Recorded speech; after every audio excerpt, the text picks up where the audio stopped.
Question 12a.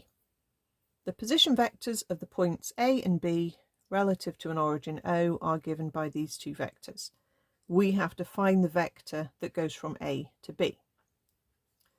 So our vector goes from A to B. We're going to go from A to B via the origin. So we're going to go from A to O, and then we're going to go from O to B. Okay, so we can draw this out. You don't have to draw it out, but we can if you want to. So -3 plus 4, A is up here in this area somewhere. B is 5 plus 8, so B is somewhere over there. Okay, so the vector we're trying to find is the journey that goes straight from A to B along that dotted line. What we're going to do is we're going to go via the origin. We're going to go A down to O and then O out to B. Okay, now AO is the backwards journey for the vector that I drew to locate A, because a position vector is going from the origin to the point. So this little A vector is the vector from O to capital A, and the little B vector is the position or the coordinate of point B. So that is going from O to B.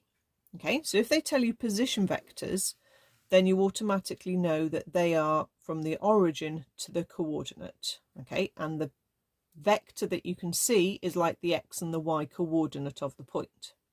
Okay, so we've got that cleared up.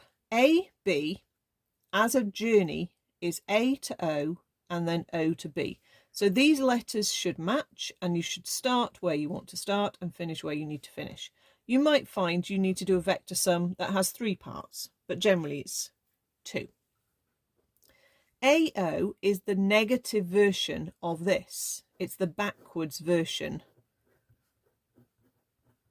Okay, so we can say it's the negative version of -3i plus 4j.